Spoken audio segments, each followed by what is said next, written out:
Bismillahirrahmanirrahim. Assalamualaikum warahmatullahi wabarakatuh. Alhamdulillahi rabbil alamin. Wa bihi nasta'inu ala umuri dunya waddin. Allahumma salli wa sallim ala nabiyyina wa habibina wa qudwatina nabiyyina Muhammadin sallallahu alaihi wasallam wa ala alihi wa ashabihi wa man tabi'ahum bi ihsanin ila yaumiddin wa sallama tasliman katsira, amma ba'du. Alhamdulillah, puji dan syukur kembali kita ucapkan kepada Allah Subhanahu wa taala atas limpahan nikmat karunia hidayah beserta inayahnya kepada kita. Semoga senantiasa setiap harinya kita menjadi hamba Allah yang penuh bersyukur terhadap apa yang telah Allah berikan kepada kita. Amin amin ya rabbal alamin. Kemudian salawat beserta salam semoga senantiasa tercurah buat baginda Rasulullah sallallahu alaihi wasallam dengan mengucapkan Allahumma salli ala Muhammad wa ala ali Muhammad. Ikhwani wa akhwati fillah, kalau kita berbicara tentang nikmat yang telah Allah berikan kepada kita, itu tidak akan bisa terhitung. Wa in ta'uddu ni'matallahi la tuhsuha. Kita tak akan pernah bisa menghitung nikmat yang telah begitu banyak yang Allah berikan kepada kita. Namun pada kesempatan kali ini kita akan mencoba sedikit berbicara salah satu nikmat Allah yang juga amat sangat besar diberikan kepada kita, yaitu Allah berikan kepada kita rumah tempat tinggal yang kita tempati sampai detik ini, yang mana di dalamnya bisa kita beristirahat, di dalamnya kita bisa bercengkrama dengan anak-anak kita, dengan keluarga kita, dan dengan rumah itu pula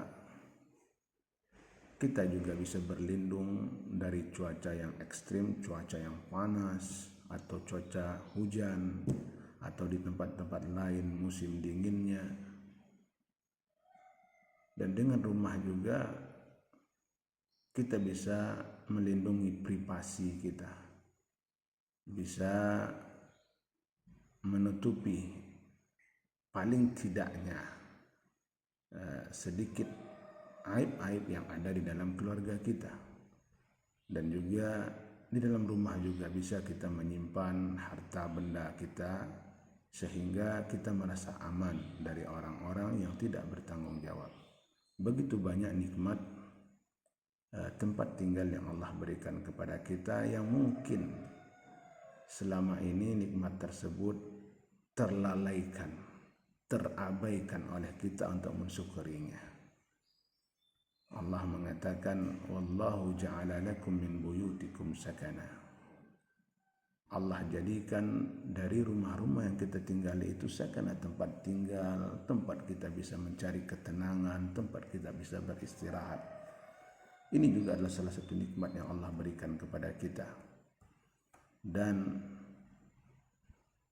amat sangat terlalaikan oleh kita nikmat yang telah Allah berikan kepada kita sampai detik ini, yaitu tempat tinggal, tempat kita bernaung, tempat kita bisa beristirahat dari kelelahan mencari dunia ini. Maka coba kita bayangkan, coba kita perhatikan saudara-saudari kita yang belum mendapatkan keberuntungan sebagaimana yang kita rasakan. Belum bisa mereka beristirahat dengan tenang di rumah mereka sendiri. Belum bisa mereka bercengkrama dengan leluasa di tempat tinggal mereka sendiri. Karena memang mereka belum mempunyai tempat bernaung. Karena memang mereka belum diberikan rezeki oleh Allah Subhanahu wa taala untuk mempunyai rumah sendiri. Maka inilah satu kenikmatan yang harus kita syukuri kepada Allah Subhanahu wa taala. Terlepas dari kecil atau besarnya, luas atau sempitnya rumah tersebut, yang terpenting bagaimana kita mensyukuri nikmat yang Allah berikan kepada kita. Bagaimana kita menempatkan nikmat yang Allah berikan kepada kita ini sesuai dengan apa yang telah dianjurkan, sesuai dengan apa yang telah diperintahkan oleh Allah Subhanahu wa taala.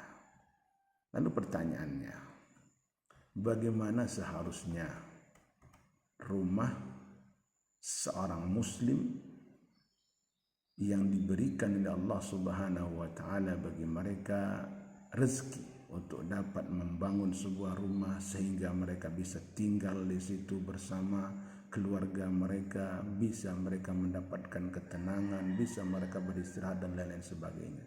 Bagaimana caranya kita mensyukuri nikmat tersebut? Dalam Islam mengajarkan kepada kita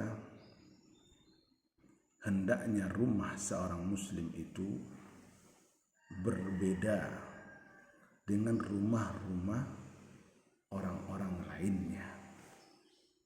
Bagaimana caranya? Salah satunya dalam syariat Islam dianjurkan bagi kita seorang muslim memperbanyak di dalam rumah tersebut zikrullah, mengingat Allah Subhanahu wa taala. Banyak berzikir dalam rumah tersebut, memperbanyak solat nafilah di dalam rumah tersebut, memperbanyak bacaan Al-Quran, dan yang juga tidak kalah pentingnya, jauhkanlah rumah kita selaku seorang muslim dari hal-hal yang dapat merusak dan menghancurkan rumah atau menghilangkan keberkahan dari rumah tersebut. Dalam sebuah hadis dari Abi Musa radhiyallahu anhu, Rasulullah sallallahu alaihi wasallam mengatakan, "Mathalul baitil ladzi yuzkarullahu fihi wal baitul ladzi la yazkurullah. Mathalul baitil ladzi yazkurullaha fihi wal baitul ladzi la yazkurullaha fihi mathalul hayy wal mayyit." Perumpamaan rumah yang di dalam rumah tersebut ada dilantunkan zikir, di dalam rumah tersebut dipenuhi dengan mengingat Allah Subhanahu wa taala, dengan rumah yang tidak pernah sama sekali mengingat Allah, tidak ada sama sekali dilantunkan zikir-zikir kepada Allah, perumpamaannya seperti orang yang hidup dengan orang yang mati. Dalam hadis yang lain dari Ibnu Umar, Nabi sallallahu alaihi wasallam bersabda, "Ij'alu min salatikum fi buyutikum wa la tattakhidhuha qubura." Jadikanlah sebahagian salat sunnah kalian di rumah tempat tinggal kalian, dan jangan kalian jadikan rumah tersebut seperti kuburan. Jadi ikhwani wa akhwati, salah satu cara kita mensyukuri nikmat yang Allah berikan kepada kita berupa bentuk tempat tinggal, tempat bernaung, salah satunya adalah isilah rumah tersebut dengan mengingat Allah, dan jangan lupa jadikan solat nafilah kita di dalam rumah, sehingga rumah kita tersebut tidak seperti kuburan, ya, mencekam, menakutkan, dipenuhi dengan hal-hal yang mistis. Maka isilah rumah tersebut dengan anjuran-anjuran yang telah dianjurkan di dalam syariat kita. Inilah seharusnya rumah seorang muslim. Jangan kita jadikan rumah kita itu ibarat seperti kuburan. Tidak ada di dalamnya didirikan solat nafilah, tidak ada di dalamnya diperdengarkan lantunan-lantunan bacaan Al-Quran, berzikir kepada Allah, mengingat Allah Subhanahu wa taala, sehingga suasana rumah tersebut mencekam, suasana rumah tersebut sunyi, senyap, menakutkan. Dalam hadis yang lain dari Abu Hurairah radhiyallahu anhu, Nabi sallallahu alaihi wasallam berkata, La taj'alu buyutakum maqabir. Jangan kalian jadikan rumah kalian itu seperti tempat pemakaman. Seperti apa? Sepi, sunyi, tidak terdengar apapun, menakutkan. Inna syaitan yanfiru minal baiti alladhi tuqra'u fihi suratul Baqarah. Sesungguhnya syaitan akan lari terbirit-birit dari rumah yang di dalamnya dibacakan surat Al-Baqarah. Ikhwati wa ikhwani fillah. Di sini jelas bagi kita bagaimana bisa terwujudnya rumah tersebut, rumah yang dipenuhi dengan ketenangan, rumah yang dipenuhi dengan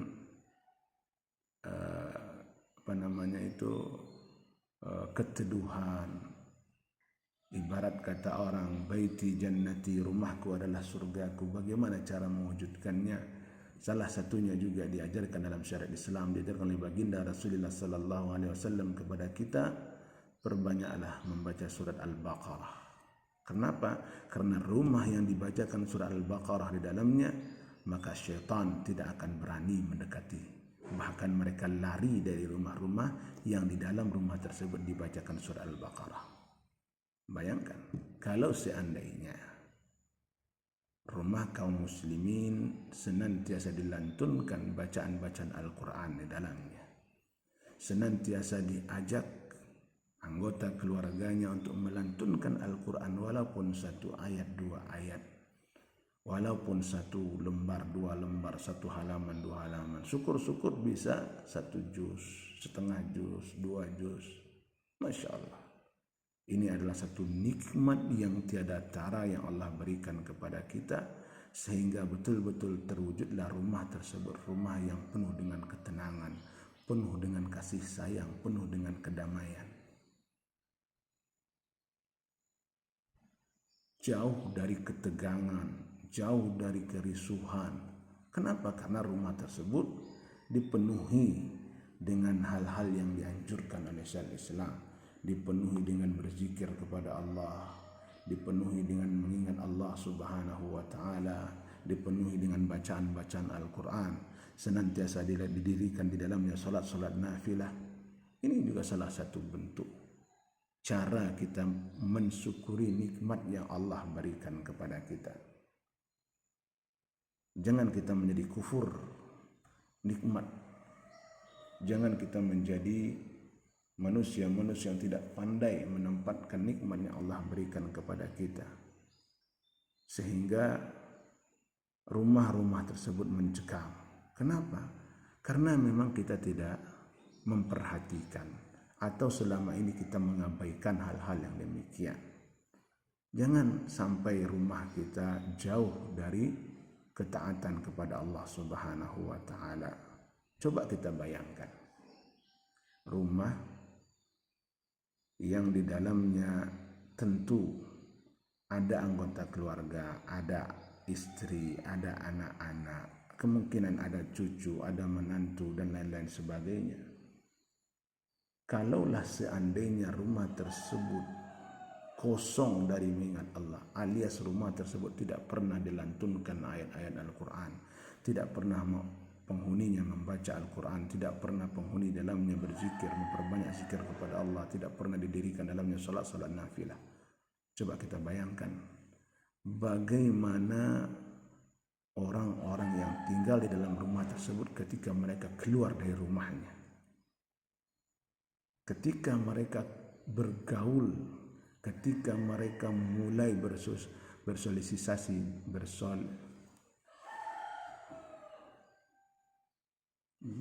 dengan orang ramai, ketika mereka mulai bergaul,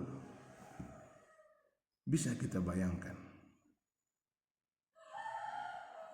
bagaimana jadi kepribadian orang-orang yang tinggal dalam rumah seperti ini. Mereka kosong, hati mereka jauh dari Allah Subhanahu wa taala. Na'udzubillah. Kalaulah seandainya di dalam rumah tersebut juga dipenuhi dengan tontonan-tontonan yang dapat merusak akhlak, penghuninya, dipenuhi dengan nyanyian-nyanyian yang dapat merusak akhlak penghuninya. Lalu mereka keluar dengan hal tersebut dari rumahnya, menebarkan kepada orang lain sebagaimana yang mereka dapatkan dalam rumah mereka. Na'udzubillahi min dzalik. Dan ini amat sangat banyak kita jumpai di zaman sekarang. Maka oleh karena itu, ikhwani wa akhwati fillah, isilah rumah tempat tinggal kita dengan hal-hal yang memang dicintai dan diridhoi oleh Allah Subhanahu wa taala. Isilah rumah-rumah kita supaya rumah tersebut dipenuhi dengan cahaya, dipenuhi dengan ketenangan, dipenuhi dengan kasih sayang. Jangan jadikan rumah-rumah tempat tinggal kita itu seperti kuburan, begitu mencekam, begitu menakutkan, sehingga setiap orang yang masuk ke dalam rumah tersebut tidak merasa tenang, tidak merasa bahagia ketika memasukinya. Na'udzubillahi min dzalik. Dan yang juga harus kita ingat, jauhilah rumah-rumah kita dari hal-hal yang membuat malaikat rahmat jauh dari rumah kita. Apa dia? Nabi sallallahu alaihi wasallam meriwayatkan dari Abu Talha mengatakan, la tadkhulul malaikatu baitan fihi kalbun wala surah. Malaikat tidak akan masuk ke dalam rumah yang di dalamnya ada anjing dan gambar. Dalam hadis yang lain, Rasulullah sallallahu alaihi wasallam mengatakan, la tadkhulul malaikatu baitan fihi kalbun wala tamathil. Malaikat tidak akan masuk ke dalam rumah yang di dalamnya ada anjing dan patung-patung. Jauhi rumah kita dari hal-hal yang seperti ini, sehingga betul-betul rumah yang kita naungi sampai detik ini menjadi rumah yang dipenuhi dengan kedamaian, ketenangan, kasih sayang di dalamnya. Mudah-mudahan ini menjadi sesuatu yang bermanfaat bagi kita dan bisa menjadikan kita setiap saatnya hamba Allah Subhanahu wa taala yang pandai mensyukuri nikmat yang Allah berikan kepada kita. Terakhir, kami mohon maaf atas kesalahan dan kesilapan. Yang benar datangnya dari Allah Subhanahu wa taala, ambillah dan amalkanlah. Yang salah datang dari kami pribadi dan kami mohon dimaafkan yang sebesar-besarnya. Subhanakallahumma wa bihamdika asyhadu an la ilaha illa anta astaghfiruka wa atubu ilaik. Berjumpa lagi dalam waktu dan kesempatan yang lain. Assalamualaikum warahmatullahi wabarakatuh.